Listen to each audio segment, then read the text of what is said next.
ఒక్కసారి కొమ్మూరి గోల్డ్ కి కాల్ చేయండి. తాకట్లో ఉన్న మీ బంగారాన్ని విడిపించి మార్కెట్ ప్రైస్ కి వాళ్ళు కొనుక్కుని మిగతా డబ్బులు మీకు ఇచ్చేస్తారు. బ్రేకింగ్ న్యూస్ చూస్తున్నాం. మోనాలిసాని 35 ముక్కలు చేస్తామని సాధ్వి చేసిన వ్యాఖ్యలు నిజంగా దేశవ్యాప్తంగా సంచలనం క్రియేట్ చేశాయి. సో ఇలాంటి నేపథ్యంలో ఇప్పుడు మోనాలిసా తల్లి ఆ అమ్మాయికి కేవలం 16 ఏళ్లే అని చెప్పి కుండబద్దలు కొట్టింది. ఇప్పటిదాకా మోనాలిసా అనే అమ్మాయి మేజర్ అనుకున్నారు అంతా, కానీ కట్ చేస్తే ఆవిడ ఒక మైనర్ మాత్రమే. అలాంటి అమ్మాయిని ట్రాప్ చేసి లవ్ జిహాద్ పేరుతో ఆ ఖాన్ అనే వ్యక్తి ఎవరైతే ఉన్నారో అతను ట్రాప్ చేశాడు అంటూ ఇటు మోనాలిసా తల్లి తండ్రి ఇద్దరూ కూడా ఒకటే చెప్తున్నారు పోలీసులకు వచ్చి. ఈవెన్ దేశాధినేతలకు కూడా వీళ్ళు రిక్వెస్ట్ చేస్తున్నారు, ఎట్టి పరిస్థితుల్లో నా కూతుర్ని కావాలని వాడు లవ్ జిహాద్ పేరుతో వాడుకుంటున్నాడంటూ మోనాలిసా తల్లిదండ్రులు ఆవేదన వ్యక్తం చేస్తున్న పరిస్థితి. సో ప్రయాగరాజ్ కుంభమేళా సందర్భంలో నేషనల్ వైడ్గా ఫేమ్ సంపాదించుకున్న మోనాలిసా భోంస్లే మరోసారి వార్తల్లోకి ఎక్కారు. ఇటీవల కేరళలో తన ముస్లిం బాయ్ ఫ్రెండ్ ఫర్మాన్ ఖాన్ను పెళ్లి చేసుకుంది ఆవిడ. అయితే ఈ వివాహంపై లవ్ జిహాద్ ఆరోపణలు వచ్చాయి. సో వీటిని కొత్త జంట తీవ్రంగా ఖండించింది యాక్చువల్గా. సో ఈ ఘటనపై మోనాలిసా తండ్రి కన్నీటి పర్యంతం అవుతున్నారు. తన కుమార్తెను రాష్ట్రానికి తీసుకురావాలని కూడా మధ్యప్రదేశ్ సీఎం మోహన్ యాదవ్కు ఆయన కోరారు. సో మధ్యప్రదేశ్లోని మహేశ్వర్ టౌన్లో చెందిన సంచార పార్జీ కమ్యూనిటీకి చెందిన మోనాలిసా కేరళలోని పూవార్ ప్రాంతం అరుణమానార్ వద్ద ఉన్న నైనార్ టెంపుల్లో ఫర్మాన్ ఖాన్ను వివాహం చేసుకుంది.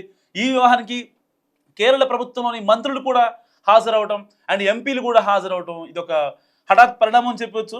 సో కేరళ నుంచి తిరిగి వచ్చిన తర్వాత మోనాలిసా తండ్రి జైసింగ్ భోంస్లే కీలక ఆరోపణలు చేశారు. తన కుమార్తె లవ్ జిహాద్ బాధితురాలుగా మారిందని అన్నారు. నిజంగా ఏ తండ్రి ఇప్పటి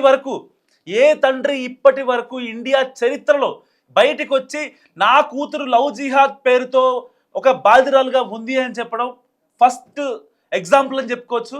అది కూడా మోనాలిసా తండ్రి. సో ముస్లిం యువకులు హిందూ మహిళల్ని ప్రేమ పేరుతో ఆకర్షించి వివాహం చేసుకుని మతం మార్చడాన్ని లవ్ జిహాద్గా అభివర్ణిస్తుంటారు. సో ఇలాంటి నేపథ్యంలోనే నా కుమార్తె దేశవ్యాప్తంగా మంచి పేరు సంపాదించుకుంది. మోనాలిసాను సురక్షితంగా మధ్యప్రదేశ్కు తిరిగి తీసుకువచ్చేలా చూడాలని నేను మధ్యప్రదేశ్ సీఎంని కోరుతున్నానంటూ ఆయన కన్నీటి పర్యంతమయ్యాడు. ఫర్మాన్ ఖాన్ అనే ఒక ముస్లిం యువకుడు ఆమెను మోసపూరితంగా తన వలలో వేసుకున్నాడు. సో ఇది లవ్ జిహాద్ కేసు అని ఆయన చెప్పుకొచ్చిన పరిస్థితి. సో తన కుమార్తె సినిమా రంగంలో అవకాశాల కోసం ప్రయత్నిస్తుందని, తనకంటూ ప్రత్యేక గుర్తింపు తెచ్చుకోవాలని అనుకుంటుందని జైసింగ్ చెప్పారు. ఇదిలా ఉంటే మోనాలిసా ఇంటికి తిరిగి వచ్చేలా ఒప్పించడానికి ఇటు హిందూ జాగరణ మంచి కార్యకర్తలు కూడా ప్రయత్నిస్తున్న పరిస్థితి. మరోవైపు ఇది లవ్ జిహాద్ కాదని మోనాలిసా ఫర్మాన్ ఖాన్ స్పష్టం చేస్తున్నారు. తన నిర్ణయం ప్రకారమే వివాహం జరిగిందని కూడా వెల్లడించింది. తనపై వస్తున్న పుకార్లలో నిజం లేదని చెప్తుంది మోనాలిసా. తల్లిదండ్రులు మేనత్త కొడుకుతో పెళ్లి చేయాలనుకున్నారని, సో ఇది తనకు ఇష్టం లేదని కూడా చాలా కరాఖండిగా చెప్తుంది. మోనాలిసా పెళ్లిలో చాలా ట్విస్టులు తెర మీదకి వస్తున్నాయి. ఇప్పటిదాకా కేరళలో ఫర్మాన్ ఖాన్ని పెళ్లి చేసుకుంది. సో ఇటు కేరళ పోలీసులను ఆశ్రయించి ఎట్టి పరిస్థితుల్లో మాకు థ్రెటనింగ్ ఉందని చెప్పి ఇప్పటిదాకా ఆవిడని మాట్లాడిన మాటలు అండ్ ప్రెస్ మీట్ కూడా పెట్టి ప్రెస్ని అడ్రస్ చేసి తను ఏమనుకుంటుందో, తనకి థ్రెటనింగ్ ఉందని భారతదేశానికి కూడా తెలిసేలాగా చెప్పింది మోనాలిసా.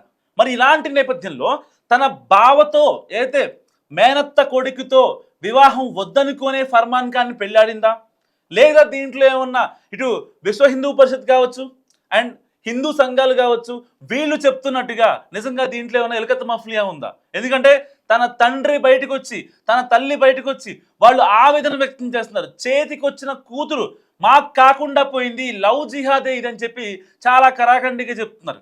ఇప్పటిదాకా భారతదేశ చరిత్రలో ఏ తల్లిదండ్రులు కూడా బయటకు వచ్చి మా కూతురిది లవ్ జిహాద్, ప్రేమ పెళ్లి కాదు, లవ్ జిహాద్ అన్న సందర్భాలు ఎక్కడా లేవు నాకు తెలుసు. అయితే సో ఇది కొత్తగా అఫీషియల్గా బయటకు వచ్చిన లవ్ జిహాద్కి ఇప్పుడు ఈ యొక్క మోనాలిసా తల్లిదండ్రులు బలవుతున్నారు. ఎట్టి పరిస్థితుల్లో మా కూతురు మాకు ప్రాణాలతో కావాలి అని చెప్పి కూడా మాట్లాడుతున్నారు. ఇప్పటికే ప్రముఖ హిందుత్వవాదులు అండ్ విహెచ్పి కావచ్చు, బజరంగ్ దళ్ వాళ్ళు కావచ్చు, హిందూ సంఘాలు కావచ్చు, సో వీళ్ళంతా చెప్తున్న మాట ఒక్కటే, ఎట్టి పరిస్థితుల్లో ఆ అమ్మాయిని చంపేస్తారు, 35 ముక్కలు చేస్తారు అంటూ నిన్న సాధ్వి చేసిన కామెంట్స్ నిజంగా దేశవ్యాప్తంగా వైరల్ అయ్యాయి.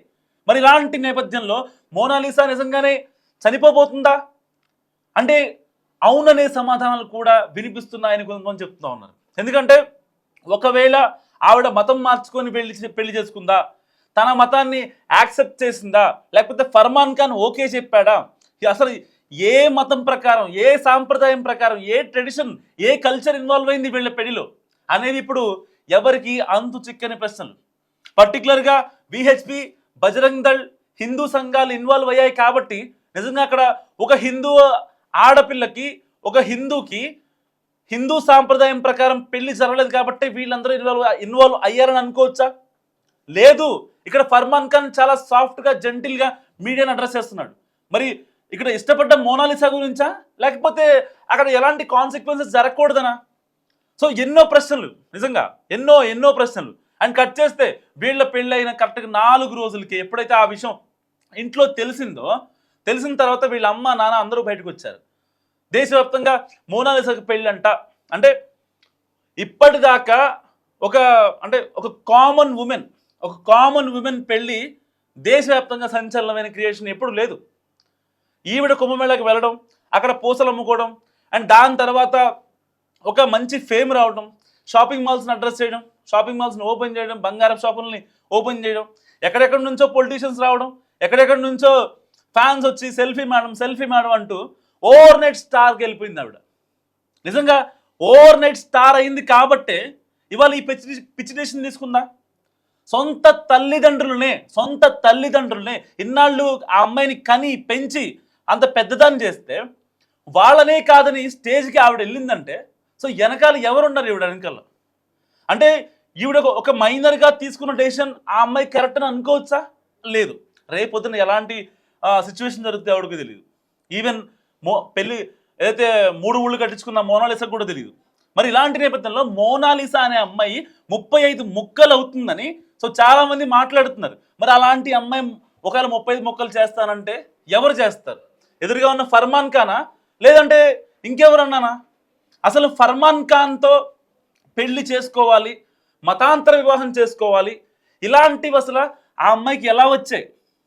ఏ ఎక్స్టర్నల్ ఫోర్స్ ఉంది తన వెనకాల? అసలు ఒక గ్రామీణ ప్రాంతంలో ఉండి అంతో కొంత చదువుకొని 5వ తరగతి వరకు 6వ తరగతి చదువుకొని బయటకు వచ్చిన అమ్మాయి పూసలు అమ్మడానికి కుంభమేళా వెళ్ళినా కూడా వాళ్ళ ఇంట్లో వాళ్ళు సపోర్ట్ చేసి ఆ అమ్మాయిని సరే చదివించాలంటే వాళ్ళ ఆర్థిక స్తోమత బాగాలేదు కాబట్టి ఆ అమ్మాయిని కొంచెం ఆపించారేమో, అంతే కదా. అందరి ఇళ్లలో ఎంటెక్లు బీటెక్లు చదివించడానికి డబ్బులు ఉండవు.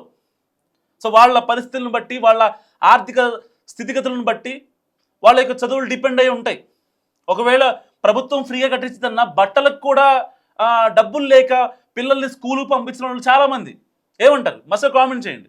సో ఇలాంటి నేపథ్యంలో మోనాలిసా ఆ అమ్మాయికి ఇంత సపోర్ట్ ఇచ్చారు. ఇటు ఫేమ్ పరంగా అమ్మాయి ఒక్కదాన్నే అక్కడ కుంభమేళా పంపించారు.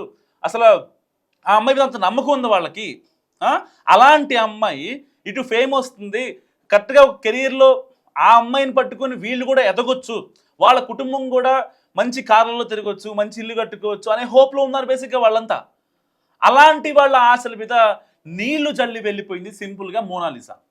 కేవలం ప్రేమ అనే ఒక పిచ్చి వెపన్ తీసుకొని సరే ఓన్లీ ఓకే ఫైన్ బాగుంది, మా అమ్మోళ్ళతో ఒప్పించుకుందాం, నేను ప్రేమించాను పర్లేదు, మరి నేను మా అమ్మోళ్ళ నాన్నలతో చెప్పి ఒప్పించుకుంటాను అని నిజంగా ఆ అమ్మాయి అనుకొని ఉంటే ఇప్పుడు ఈ కాన్సిక్వెన్సెస్, ఈ రప్చర్స్ అన్నీ ఉండేవి కాదు కదా. సో ఇప్పుడు ఒక మతాంతర వివాహం చేసుకుంటుందంటే ఏ అమ్మాయికైనా సరే ఒక డౌట్ ఫస్ట్ మా అమ్మని అడగాలి. ఏదన్నా మహిళలకి, అమ్మాయిలకి, పర్టికులర్గా యువతలు ఎవరైతే ఉంటారో వాళ్ళకి ఏ ఫస్ట్ ఇబ్బంది కలుగుతున్నా సరే ఫస్ట్ గుర్తొచ్చేది వాళ్ళ అమ్మ, వాళ్ళ నాన్న, ఇద్దరు వాళ్ళ చెల్లి, వాళ్ళ అక్క, వాళ్ళ అన్న. సో ఇలాంటి రిలేషన్స్ ఉంటాయి. మరి ఇలాంటి నేపథ్యంలో పర్టికులర్గా అసలు ఆ అమ్మాయికి ఎవరు గుర్తు రాకుండా ఓన్లీ ఫర్మాన్ ఖానే గుర్తొచ్చాడంటే రీజన్ ఏంటి? ఏదో జరిగింది. అంటే ఒక మ్యానిపులేషనా, ఇన్ఫ్లుయెన్సా, మనం పేరు పెట్టడానికి లేదు అక్కడ. బట్ ఏదో జరిగింది. ఏం జరగకుండా ఆ అమ్మాయి డైరెక్ట్గా ఇంట్లో వాళ్ళకు కూడా కనీసం ప్రాపర్ ఇంటిమేషన్ ఇవ్వకుండా ఒక ఆడపిల్ల తల్లిదండ్రులు తన పెళ్లి కోసం ఎంతో ఈగర్గా వెయిట్ చేస్తుంటారు. సరిగ్గా అమ్మాయి 16 ఏళ్ళు మాత్రమే. సో ఇంకొక 2 ఏళ్ళలో మేజర్ అయ్యాక పెళ్లి చేస్తారేమో, ఈ లోపల అమ్మాయి దశ తిరిగిపోయింది కొమ్మేళ్ళకి వెళ్ళి. మరి ఇలాంటప్పుడు వాళ్ళ హోప్స్ ఎన్ని రకాలుగా ఉంటాయి, వాళ్ళు ఎంత ఎక్స్పెక్ట్ చేస్తారు ఆ అమ్మాయి దగ్గర నుంచి. అలాంటి అమ్మాయి సేఫ్గా సెక్యూర్గా ఉండాలనే కదా వీళ్ళు కోరుకునేది మోనాలిసా గురించి. మరి అలాంటి మోనాలిసా ఫర్మాన్ ఖాన్తో డైరెక్ట్గా వెళ్ళి ప్రయాణం నడిపి పోలీస్ స్టేషన్కి వెళ్ళే ధైర్యం ఉంది, కానీ ఇంట్లో అమ్మ నాన్న చెప్పే ధైర్యం లేదా? కనీసం ఒక నెల లేదు ఒక 10 రోజులు ఒక సంవత్సరం ఒప్పించుకోలేకపోయిందా పేరెంట్స్ని? సో ఇలాంటి ఎన్నో కాన్సిక్వెన్సెస్ అయితే ఈ మతోన్మాదం వెనుక జరుగుతున్న లవ్ జిహాద్కి చాలా అంటే చాలా పేర్లు ఉన్నాయి, 1 కాదు 2 కాదు. సో ఇది లవ్ జిహాద్ అని దీని మీద ముద్ర వేయాలా, లేదు ఆ అమ్మాయి ఒక మైందర్ బయటకు వచ్చి చెప్తుంది కాబట్టి లేదు దీన్ని లవ్ జిహాద్ అనకూడదా? ఇలాంటి ఎన్నో ప్రశ్నలు చాలా మందిని సంధిస్తున్నాయి. కానీ దీనికి ఆన్సర్ ఎవరు చెప్పాలి? కేవలం మోనాలిసా చెప్పాలి. ఒకవేళ మోనాలిసా చెప్పాలి అంటే భర్త ఫర్మాన్ ఖాన్ని అతనికి నెగిటివ్గా చెప్పే అవకాశం లేదు. ఇప్పటికే ఆ అమ్మాయి చాలాసార్లు క్లారిటీ ఇస్తుంది, ఎట్టి పరిస్థితుల్లో నాకు అసలు అలాంటి ఉద్దేశం లేదు, నేను ఫర్మాన్ ఖాన్ని మనస్ఫూర్తిగా పెళ్లి చేసుకున్నాను, మాది లవ్ జిహాద్ ఎలా అవుతుంది, ఇద్దరం కలిసే పెళ్లి చేసుకున్నాం అని చెప్పి ఆ అమ్మాయి చెప్తుంది.